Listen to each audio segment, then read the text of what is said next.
us look at the inventory tab. So I've clicked inventory tab. First thing we see is offset ranges. GRN means goods received notes, and SRIN means stores requisition and issue notes. If you want to have a specific offset for these documents, for example the SRIN, the first issue note will start with number 1, which is the unique number of the SRIN. I can say no, please start at number 500. Then I simply update this field. The valuation method. We have 3 different valuations. EVG, which stands for the weighted average. LIFO, last in, first out. FIFO, first in, first out. This is important for the stock valuation. We suggest for Tanzania to always use weighted average, which is the most commonly used valuation method for stock management and also accepted within the country. Default add location. Every time we create a new item, the so-called item card, we can indicate for each item the default addition location and the default issue location. So for example, if most of your items are always received in the main location, then add main to the default add location. However, if you normally always issue your goods from the kitchen, you could say and select kitchen as the default issue location. If you are VAT registered, then normally all the items you sell are applied with VAT. In that case, you would select value added tax. Default article currency. If you're in Tanzania, you could select TZS, but also you could select USD. Now, that means that your pricing on item card level will be expressed in US dollar. However, your average cost of the item that is automatically calculated by the system will always be reflected in the local system currency. That is the currency that we set up here in general. Let's go back to the inventory tab. Let us, for now, use TZS. Goods receivable account. As mentioned in the chart of accounts videos, that is one of the prerequisites. You have to have a GRN receivable account. This is used when you receive stocks from, for example, a supplier without having the supplier invoice. Then temporarily the stock will be added against the receivable account. Price change action. In the item card we have a purchase price, we have a freight cost, we have what we call an integrated cost price, and we have a sales price. Now, price change action is a feature that allows you, if you change, for example, the purchase price on the item card, what would you like then to happen with the sales price? Would you like then automatically the system to calculate the new sales price for you using the profit margin? Would you like to keep the sales price but update the profit margin? Or would you like the system to ask you what to do with this purchase price change? Either keep the profit margin, that means updating the sales price, or no, keep the sales price but update the margin. So this is the default price change behavior on item card definition. The system also caters for stock inspection. That means that you will only be able to add items into your inventory after it has passed the stock inspection features.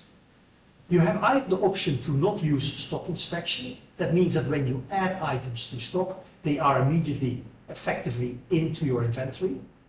Or you can use it, but it is not a necessity to use it before you add.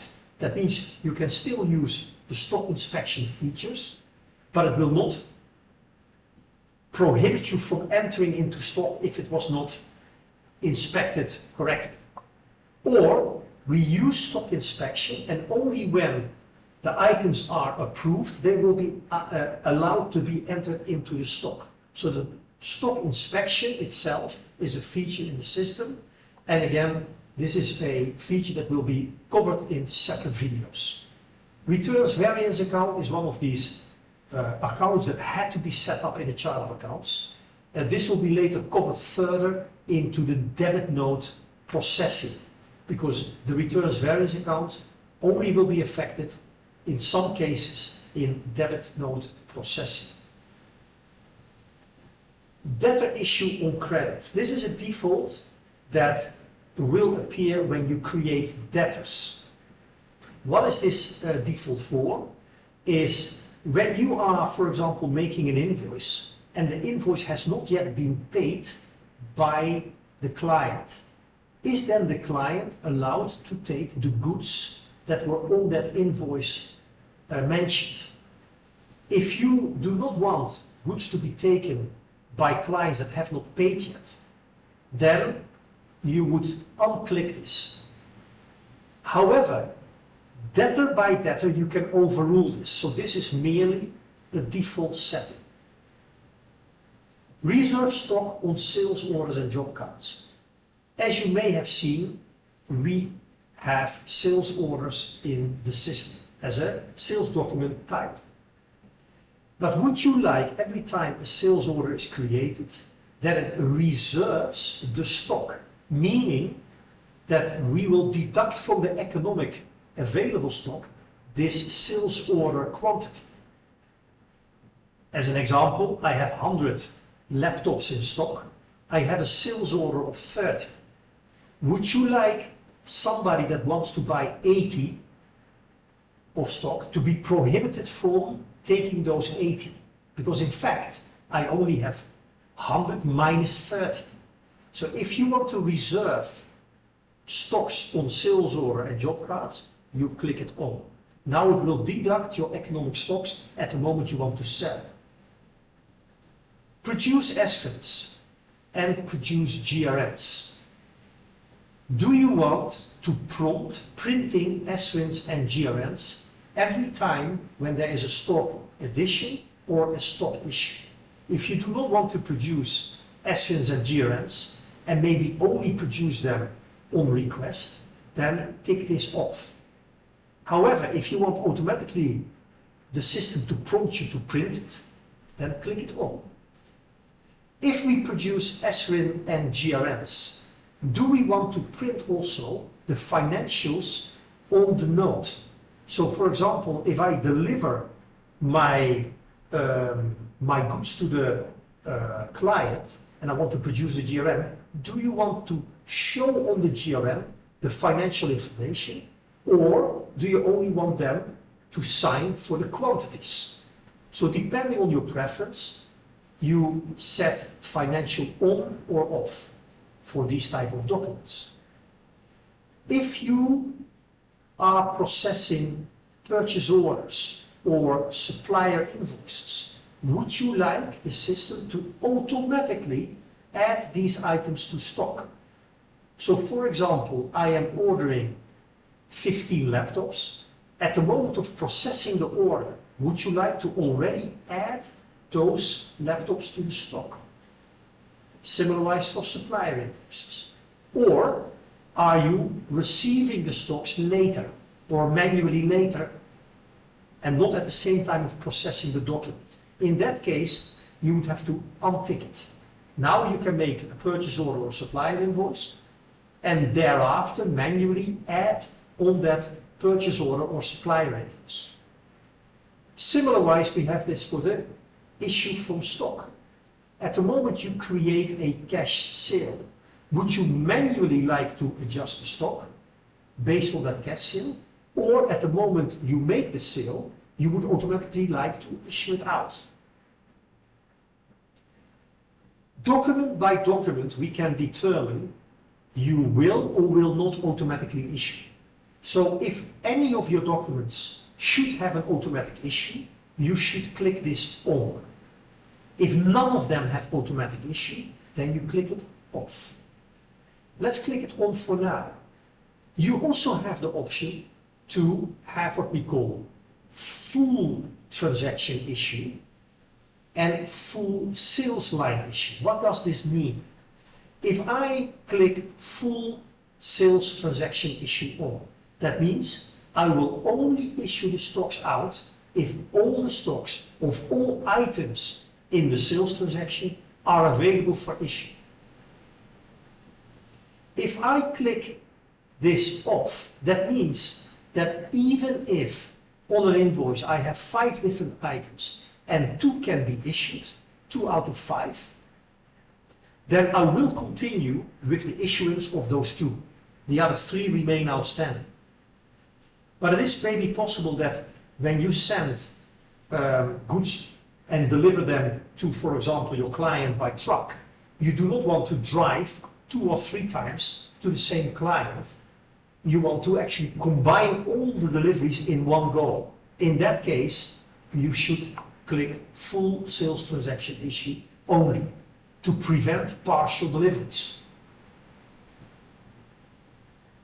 Even if I say, or I want partial deliveries to be possible, is that also applicable within a sales line? So for example, I have an invoice with 5 items. I do allow some items not to be delivered, but is it also that if I have from a specific item, let's say 10 were invoiced, I can only deliver 3 out of 10.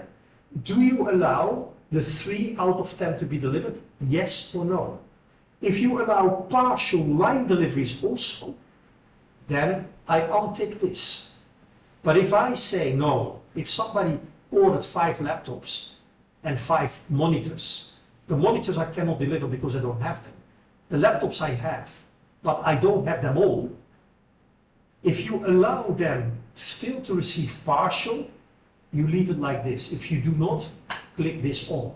Only if all the monitors or all the laptops are available, then I will issue. Otherwise, I keep it pending to be issued later. So these are important settings for stock issues.